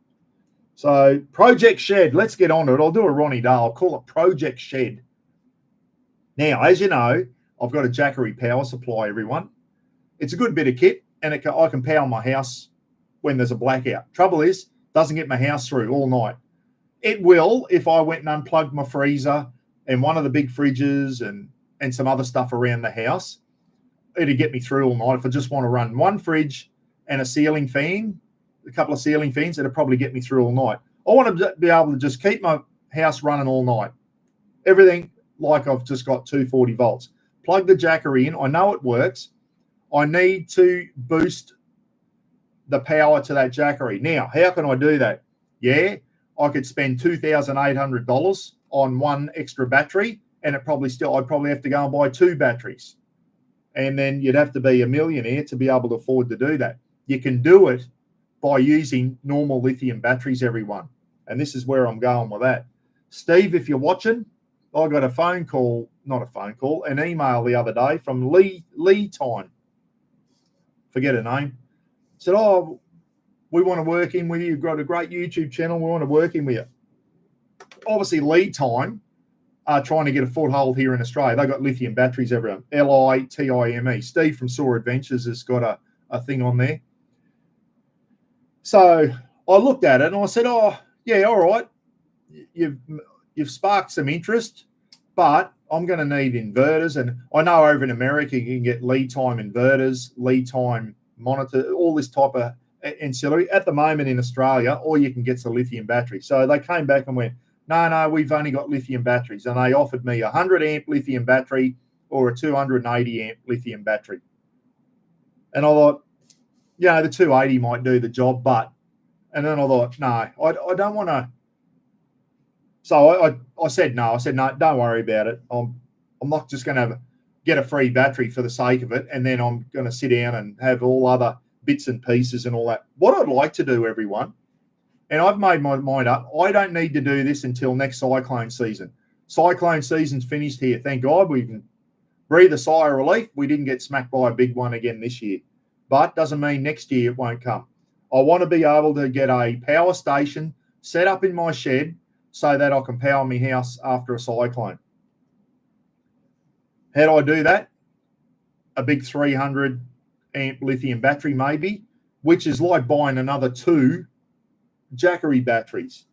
So I'm going to have the 300 amp lithium battery there, an inverter, and I've also got another groovy little bit of gear, the Blue Eddy Charger 1 tie. I've got one of those. I'm getting it in and plugged up as we speak, and I can pump up the 580 watts from my lithium battery into the Jackery. I'm going to trial that.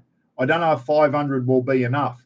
So going to get a 2,000 or a 3,000 watt inverter and when I power the Jackery into the house, I also hook the inverter up, or this charger one if it'll do the job, and provide power. So the battery, the lithium battery will run down, run into the Jackery, and the house won't use the Jackery's power. It'll drain that battery first, the 300 amp battery, and then the Jackery. That might get me through the whole night.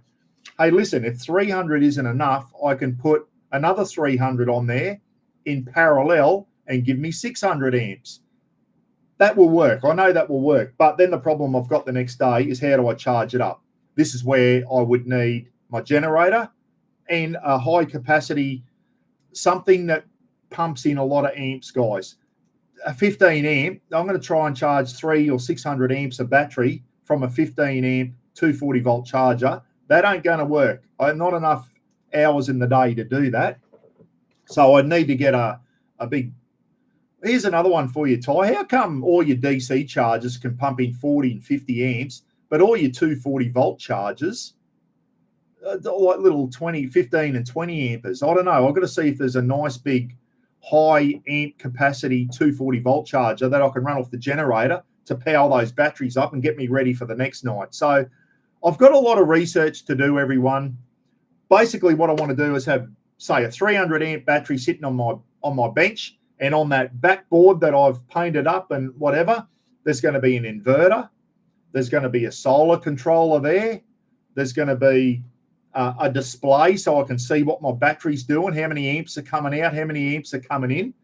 And this is where I'm going with this. I wish I had Phil the Maniac living closer, guys. He is the perfect person to come up and help me do this, but he's down in Bundaberg, unfortunately. I was watching Phil's latest clip, and I'll tell you what, it's go on to Phil's camping reviews, everyone.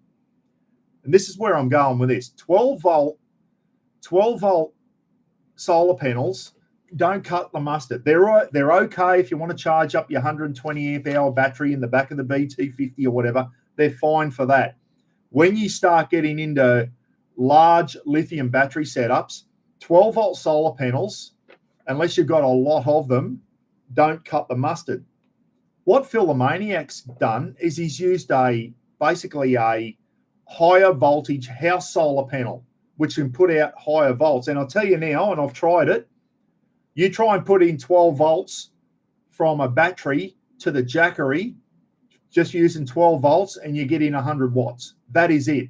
I got a little cheap 12 to 24 volt inverter, and I put Anderson plugs on it, and guess what? It boosted that up, and I was getting in 300 and something watts out of this little thing. Trouble is, it got really, really hot. I've got the Blue Eddy Charger 1, which I've already bought from Harvey Norman. It's getting Anderson plugged up by a proper young Joss Auto Elect, so you can... I want it done properly, not a dodgy job like I would do. That can get up to 580 amps, 580 watts into my Jackery, guys. It's like a booster. It boosts your 12 volts, and I can crank that charger one up to 56 volts. And guess what? The Jackery can take up to 60 volts into its DC ports, guys. So I can get up to 560 watts out of a lithium battery going into my Jackery. So trickle charge 560 watts from a big lithium battery into my Jackery. So that's that Blue Eddy Charger 1. You'll see clips. I've got all this coming up soon. I wish I knew more about this stuff, everyone. I really do. I don't know enough about it. But Phil's latest clip, he uses a household solar panel. He's got it on his Pajero. I don't want this for camping. The fact that Jackery can take up the 60 volts, I can use one of those solar panels like Phil, a higher voltage. And as Phil said, you get a 200 watt 12 volt solar panel. So a normal solar panel that you buy from Kick-Ass or Kings or something, that's a normal 12 volt solar panel. If it's a 200 watt, that Kick-Ass one, I get about 120 watts at the best out of that thing. I'm flat out getting 10 amps out of it. The Kings one, I can get, I've cracked 14 amps on that. So the Kings one, but it still doesn't give me 200 watts. And Phil hit it right on the head. 12 volt solar panels, rarely will you, if they're rated to 200 watts, you won't get 200 watts out of them. Even in peak prime sunny conditions, you'll be lucky to get 200 watts. You go to the higher voltage, like 24 volt or whatever solar panels, Phil was getting 400 watts. He was getting 400 watts out of a 440 watt solar, just one house solar panel. He was getting 400 watts out of it, which means I can get a lot more power using solar the next day if I've got sun. Use one of those household solar panels like Phil's got into the jackery, because the jackery can take the higher voltage. Correct me if I'm wrong, Ty. If I'm saying something wrong, please let me know. But those jackeries don't just take 12 volts in. You can go up to, I think, 60 volts into those via solar. Might be able to put in 2 of those panels and charge the jackery up almost as fast as bloody using a generator. I don't know. But Phil got my brain working the other day, and I think those higher voltage solar panels for home, I might work in with those. Blue Dog, how are you, mate? So got a project going on. Yeah, I'd love to get a big Enerdrive battery and use all Victron gear and all that type of stuff. What I do need is I need a solar controller that can pump in a lot of volts into that lithium battery. And this is where it goes. Can I use a higher voltage solar panel to charge my, if I get a 300 Kings lithium battery there? So anyway, there's I've got an eco-worthy 300 watt panel. Seems good. Yeah, some good solar panels out there, but I think if you really want to get a power station up running at home, you've got to have, you need a bit more than just your camping solar panels, guys. Might have to look into, tap into Phil. I'm going to give Phil a ring when the time comes and try and tap into Phil's knowledge. It's going to be good. So yeah, going to get a shed power station. Not going to be cheap, guys. It's not going to be cheap. And I'm not going to run out and, you know, I'll take a lead time battery and that. Oh, no, I want to do it properly. I'd rather have a system that works for me. It's no use having a lead time battery and then all these different brand things. I was thinking of just doing everything Kings. It's affordable for me. They've got 40 amp solar controllers and all that. But if I want to use a higher voltage solar panel, I might have to put a Victron solar controller. And I've got that backboard now. I've done it out of 15 mil ply, cut out a hole, so I've still got access to my power points. And when I do it, the battery will be sitting on the bench or whatever. Don't worry about the weight of the batteries, everyone. Those benches are heavy duty. They can take 100 kilos per shelf. So people are going, oh, that'll collapse when you put, no, it won't. It's heavy duty shelving from Bunnings, guys. 100 kilos per shelf. I was sitting on it yesterday. It's solid as. And I weigh more than a 300 amp lithium battery, let me tell you. So up on that board, I'm thinking of having a 2,000 or 3,000. You can charge the jackery from a 2,000 watt inverter. That will work. So have the inverter mounted up there, the solar controller mounted up there, a big digital display so I can see what's coming in and what's going out and all that type of stuff. I want to get a really good shed power station system up and running. Ty, you might have to drive up here and give me a hand, mate. Ty's got something similar at his house, out on his property, guys. He's all off grid and everything. Ty Fenwick is bloody. I'll be tapping into your knowledge too, Ty, and getting some advice off you, because I don't know enough about this, everyone. I'm really, really basic when it comes to this. I wish you know what, if I was a young bloke again, you know what trade I'd go? I'd go auto-elect. Auto-elect. I think it's really, really interesting, auto-elect, working with 12 volts. Victron MPPT 150 under $200. Yeah, Roy. Victron is fairly well. I've got 2 little the smaller ones in the Caravan. I've got one Victron solar MPP solar controller for the 200 watt panel on the roof, and I just got my auto-elect to put another one in so I can run my 200 watt King solar panels out. So I've got 2 separate. So each solar panel is controlled by a solar controller, so I can put extra power into my lithium batteries in the Caravan, mate. So yeah, Victron could be the go, and that's what Phil the Maniac was saying. Go with Victron. He is really, really pro Victron. He said it's good gear, and Phil said that's the one he mentioned, Roy, actually, the 100/50. So you can go up is that 50 volts or whatever? So I'll probably get a Victron solar controller so that I can pump in one of those solar panels Phil's got, which pumps in 24 volts or whatever. Once you go up your voltage, there was a guy had a 24 volt lithium battery, not a 12 volt, 100 amp, 24 volt battery. And if you try and trickle it into the jackery using a 12 volt battery, you'll get about 100 watts going in. As soon as he hooked it up to a 24 volt lithium battery, he was getting 300 and something. I don't know how it works. He was getting 300 and something watts going into his jackery. Well, I've got this Blue Eddy Charger 1. I've already got them. I'm just waiting for the Anderson plugs to get put on properly by the Auto Elect.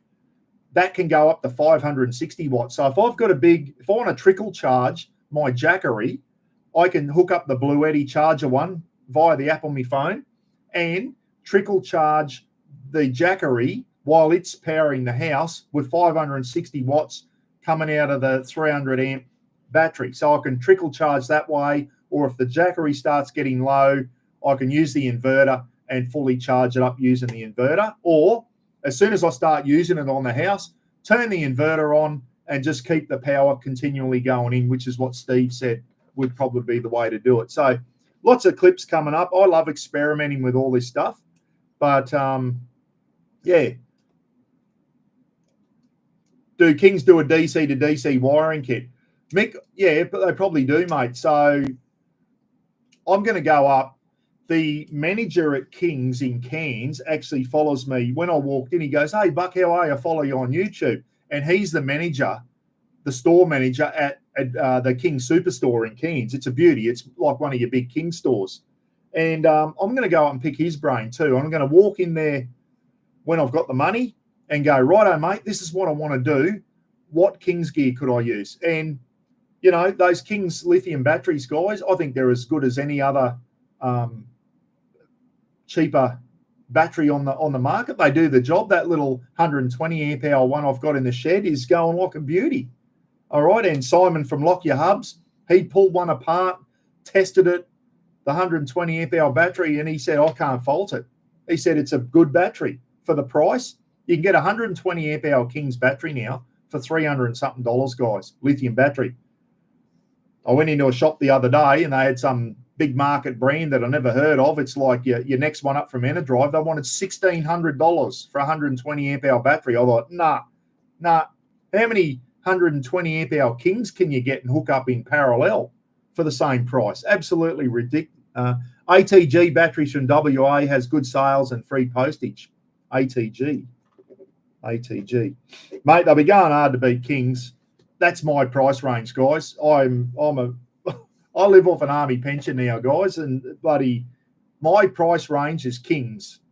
I'll tell you now. Now, when it comes to the solar controller, I'll probably get a Victron with that one. But anyway, if you've got any ideas, send me a message through and put some ideas in there. But that's basically what I want to do. The jackery will power my house. I know that.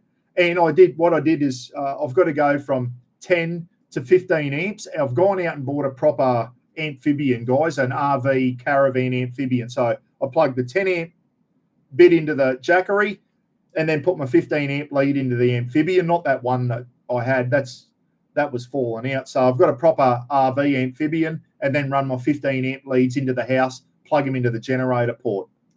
Jackery will power the house, but it won't power it all night. But if I piggyback it to some big Kings lithium battery, who knows? I might have to put 2 300s in parallel. There's 600 amps. That'll probably get me through the whole night. My next problem is how do I power that? How do I recharge them the next day? Probably a really good 240 volt lithium charger running the generator, but I'd need something more than 20 amps. So if anyone knows of a really, really good 240 volt lithium battery charger out there that's affordable, that can pump in more than 20 amps, Lead Time had one, and it looked like it pumped in up to 60 amps. That's what you want. You want something that can pump in a lot of amps to get the batteries charged up, because pumping in 15, 20 isn't going to charge up. And that's the trouble when you've got a Caravan with a lot of lithium batteries in it. You need a hell of a lot of solar to get the power in. And you want to run your aircon. Yeah, it might run your aircon all night, but the next morning you're left with 600 or 800 amps of lithium battery that is drained. Good luck getting power back into there unless you've got 240 volts. So Aussie's off. See, Aussie. Got to go walk the doggies. Great strain. Yeah, thanks, Ozzy. Thanks for your input, mate. I know we don't see eye to eye on the big orange fella, but that's all right. It makes good conversation, doesn't it? It makes good conversation. Everyone's got their own thoughts. We'll see how it plays out. It's all out of our control, isn't it? Everyone here, we got no control over what happens with all this shit with Trump and tariffs and all that. It's good to talk about. We're not going to make any difference. The only person who can make a difference is our Prime Minister. All right? He's the only one who can make a difference for us. 1,000 triple A's in parallel. I'll tell you what, those, as you know, the rotisseries take 2 D-cell batteries. When I did that, not one last night, the one last week, I pulled the roast off and forgot to turn the rotisserie off with the one I did on the old mate fire pit. I come out the next morning and the box is sitting on the bench going, still going around in circles without the thing in it. Oh, well, I forgot to turn it off. Well, guess what? Yesterday, these batteries must be nearly flat. I took them out of that one, put them in the new Ozspit one, and it did another roast. Those D-cell batteries, they last forever in a rotisserie. They're unbelievable. They've been in there for a long time and still going strong. I did rush to to Innisfail Hardware yesterday and bought another 2-pack of D-cells just in case they shit themselves. But it got me through the whole cook yesterday, which got interrupted by the rain, pissed down with about 10 minutes to go. Yes, someone called it in the thing earlier. The roast was that round.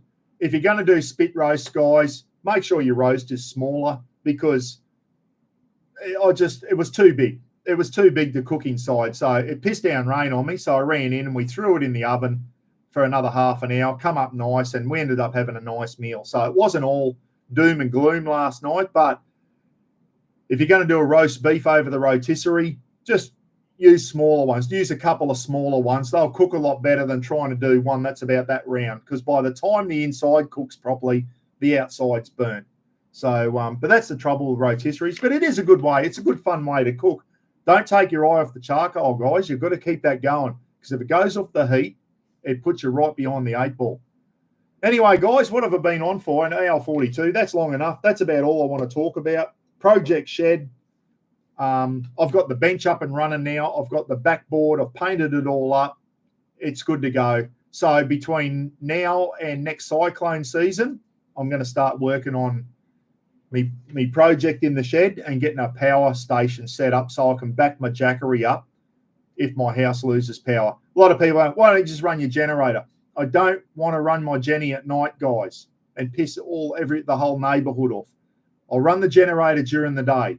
I want to be able to run silent like I'm in a submarine or something. I want to be able to run silent all night and still have my fans going and still have the fridges running and the chest freezer without having to turn things off. So if I can supplement the jackery, I can't afford the jackery batteries. They are way overpriced, bullshit prices, as a matter of fact. But if I can get bloody a 300 or maybe 300 lithium batteries in parallel and use that power to keep the jackery going all night, I've just got to work out the best way to do it. And then I know I'll be able to do that. The next day is getting everything back powered up again. And I'm going to need a really good 240-volt charger, and that's where the angle generator will come in. So anyway, before I go, if you would have got a question or whatever, we'll just go through the comments again. Victron solar charge controller, $199. There you go for a 100 slant 50. Yeah, Jack, I'll probably go Victron for the solar controller, mate, because you can put more than 12 volts through them, and I might be able to use one of those nice big home solar panels like Phil's got. Go in and watch Phil's camping reviews, guys. That is a really good clip. That bloke knows his shit when it comes to 12 volt and that. Phil, he's a very knowledgeable guy, and I know Terry G tapped into Phil's knowledge and all that type of stuff as well. I think Steve Fuller has as well. Phil knows his shit when it comes to 12 volts. He's taught himself too. He's not an auto elect, but he knows his stuff. And I watched that clip and I was like, Phil, you may have just solved my problems, mate. So really, really good. So I'm going to ring Phil up and pick his brains and get some more good ideas off him. Remember hooking up the CAir to power the cassette player out bush. we used to have a radio called the 77 set, guys, and it used to take it was a magnesium battery from memory, Beaker, wasn't it? The old 77 set battery, and had a plug. Anyway, I used to put it in the bottom of the 77 set, put the battery cover over, clip it on, and that used to power the 77 set radio, which we carried on our back. VHF, line of sight. If you put a bloody bigger antenna up a tree, you could, you're limited by your line of sight. It was a great little American radio, 77 set, AN PRC 77. So it had a battery on there, and we used to power everything off that battery. Cassette, the old tape players out in the back of the FFRs, the boys used to power their tape players off rather than using D-cell batteries, run it off a 77 set battery, because you could get boxes of them they're about that big, get boxes of them out of the Q store, throw them away when you were finished with them. Lights, all our fluoro lights and that, if you put them in a tent out bush and use your blackout curtains and that so the light doesn't come out, all the lights and that were all powered off 77 set batteries. You could run heaps of shit off the 77 set battery. Yeah, magnesium batteries they were. Yeah. Hand dial, it was all bloody, she was knobs, mate. Yeah, hand dial, 30.75 or whatever. Yeah, old bloody PRC 77s bring back some memories, Mike Blakely. Yeah, when I was in, me and Beaker, when Pete Donlan, Mike, all our radios were American back then, mate. We had our big HF radios was the ANGRC 106, 400 watts up the stick. Beaker was an actual radio op, guys. He'd know a lot more about it than what I did. We had the big 106 sets. Our VHF were 46 and 49. A 46 set was basically a 524 receiver transmitter, mate. So the 524s are American. One of them for send and receive was a 40 called a 46 set, and the 49 set, which was basically two 524 receiver transmitters, they were used in our retrans vehicles, mate. So a 49 set was basically used for retrans. So in one end, out the other, sit a bloody vehicle up on a hill and do retransmission, so you could get a lot more coverage across the battlefield on that. We had F1s and F3s. They were Australian made, I think. The PRC F1 and the F3 radios, they were Aussie made from memory. They were an old type radio. What else do we have? The 77 sets, of course. What was another one we had? Yeah, so we used all American radios when I was in Signals Corps, mate. And then towards the end, we had it was all the old American stuff was replaced by Raven, Project Raven, which was, I think, a British or Australian. Help me out, Beaker. What was Raven, mate? Was that Aussie-made radio? So yeah, all the stuff was American. AN, GRC. What was it? AN was for American, wasn't it? American, GRC, Ground Radio Communications, or something like that. So it's all interesting stuff. I used to love playing around with antennas, and I did a bit of this, even though I wasn't a radio op. We quite often get to go. I'd pack my Kiwis up, and we'd throw some Raven radios in and take the masts out, and we used to practice putting the antennas and all that type of stuff up too. And the reason I used to do that is if we were getting all the antennas and radios and everything ready for the radio ops, we had to know what was in there. We do what they call a CES check, and make sure every bit of equipment for that radio or antenna or whatever it was in there. And you'd see this little item, you go, what's that used for? Well, if you went out and set the antenna up, you could go, that's what they need that ballon for, is that's where your cable hooks into and all that type of stuff. So I used to make sure my Kiwis knew exactly what was in the equipment and why it was there. When it was set up, you could see, yeah, that's what that item's used for and that. So it was very important.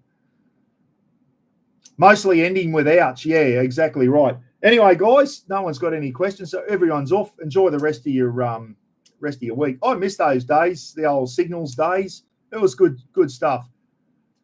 Spewing, I didn't become a radio operator. When I got thrown into Signals Corps because I was colourblind, I got to the School of Signals at Watsonia, and they said, oh, what jobs do you want to do? I said, well, I'm in Signals now. I might as well be a radio operator. That's the main job in here. And they said, no, We need Kiwis. We need Stormen.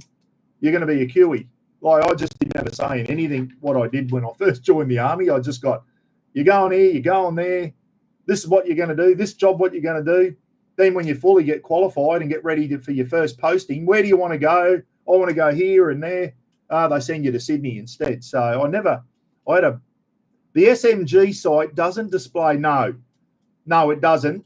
Steve, give it a bit longer, mate. Brett's going to get on there and re-put the Buckaroony shirts on.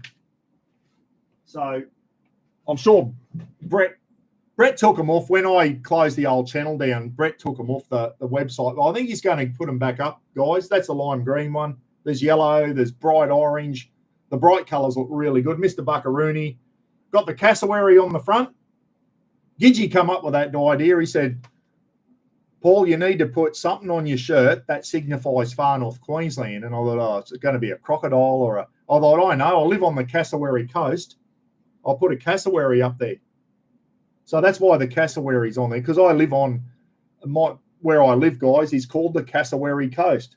And if you've seen me Facebook lately, I've been running across a few cassowaries on my drives. And a cassowary tailed a bloke up down in Tully the other day, guys. If you didn't know, put him in hospital. He come under this bloke's house apparently, and the bloke went down. And when they're after food and that, they get a bit aggressive. Anyway, old mate mightn't have had a banana for him and towelled him up, put him in hospital. They can kill you. Someone's been killed by a cassowary. If that middle claw gets you down the stomach, it can disembowel you. And that's what happened to the person who was killed by one many, many years ago. So they are cranky buggers, and it towelled an old bloke up down in Tully and put him in hospital with some pretty bad injuries apparently. So you give them a wide berth, cassowaries. They're cranky buggers. I know they look cool on that. You can get up close, and if you're in your vehicle and have a look at them. One of them kicked the shit out of my mate's car once down at Eddie Bay. It was walking along looking for food, saw its own reflection in the side of Rod's car. Rod had a brand new car, saw its own reflection, thought it was another male cassowary, and went to town on the side of the car, and his big claws just wrecked all the paintwork on the side of Rod's car, took it down to the metal. Rod had to get the whole side of his car repainted from a cassowary. So they do get very, very cranky, bloody things. I got back from a military key mat management course at DFSS Simpson Barracks. There you go. So Blue Dog, good stuff, mate. Yeah, I never got into the cipher type stuff, mate. I used to look after all the gear and that, but I never did a I wasn't a radio op, so I never ever knew how it worked. I just bloody looked after the KYK 13s and all that. The eggs they used to call. I used to look after all that stuff for you. So great morning. Thanks. Yeah, thanks, Jack. I'm going to get going, have another cup of coffee. Thanks for this morning. And we'll see what happens next. I've got to get the caravan out. Me and Roz are going to sit down this afternoon, I think, and we're going to start planning a few things. Roz has got a lot of stuff going on that she's got to work around as well, guys, with Greendy's playing basketball and all that. So we're going to sit down with a calendar with a cup of coffee, and we're going to sit down and make some plans. And I think those plans need to be a week up at Cooktown with a caravan, Cooktown, the Lions Den, and then a couple of nights on the Tablelands. We've got to get that caravan out. We're going to have to get away from the Cassowary Coast because it's just too wet here to go camping, guys. Bloody rain. It was belting down last night again. State of Origin could be on the cards. We might have to take the plunge, see if we can get some State of Origin tickets for the first one at Suncorp Stadium down in Brisbane. Make a long weekend out of it. And plan our thing. We've got a lot of stuff coming up, everyone. A lot of stuff. And it might mean I need to get onto the driving mob at the PCYC and say, hold off on me drives for 3 weeks. I've got to go and do things. So I can't, if I commit to these drives, I've got to tell her a week in advance and go, don't book me in for the next 2 weeks. So I'm going away. So anyway, might go out, ramp a coffee up, take the calendar out, and me and Roz are going to start making some plans. Righto, guys, thanks for tuning in today. Enjoy the rest of your weekend. Enjoy the footy this afternoon. Who is it? Storm Warriors, and then the Knights and the Tigers. That'll be a cracking game. Marky Lavelle wasn't on this morning, guys. His team got flogged by 50 points last night, so Marky is probably still in bed sulking as we speak. Righto, Andy, good news on your prostate cancer, mate. Fantastic news there. Mike, hope you're well, mate, and we'll catch you again soon. Steve W. wasn't on today, I don't think. Slacken's in bed crook, guys. Slacken's under the weather. He's got the flu or something. He's got the man flu, so Slacken's not well. So speedy recovery if you see this, Mark. Hope you get well, mate. Chiefs Townsville, hello from the Righty Al, Russ, Chock Thompson. Hey, boys in the rec store, how are you? Don't work too hard. Don't work too hard. They're probably in the rec store. It's in between visits at the prison there. They weekends of visits where all the prisoners' families come in and visit. And in between visit sessions, you usually go back to the rec store, have a brew, and get ready for the next one. So don't work too hard at visits, guys. I know it was hard work, sitting there watching making sure the girlfriends weren't doing naughty things to their prisoner guys. We had to sit there and make sure there was no hands-on, if you know what I mean. Make sure they weren't bloody passing drugs and all that type of shit that goes on. Hope you're well. Good to see you tuning in. Get all the computers on night shift, fellas. Get them on the Mr. Buckaroony channel and just have them on loop. Every computer in the prison, put Mr. Buckaroony on loop and get me revenue up and running. I'll get some stuff. Oh, Mark is on. I've been giving the para coach a piece of my mind. Mark is on. Boy, oh boy, mate. They're not going well, are they? That bloody Fox, he's doing nothing out on the wing for yous. Hey, what a dud. Doing absolutely nothing. See you, Mr. Bullet, you grumpy old prick. Mr. Bullet is the new Mr. P, everyone. He's telling me to get off. Good night. Good day, I should say. See you later. See you next week.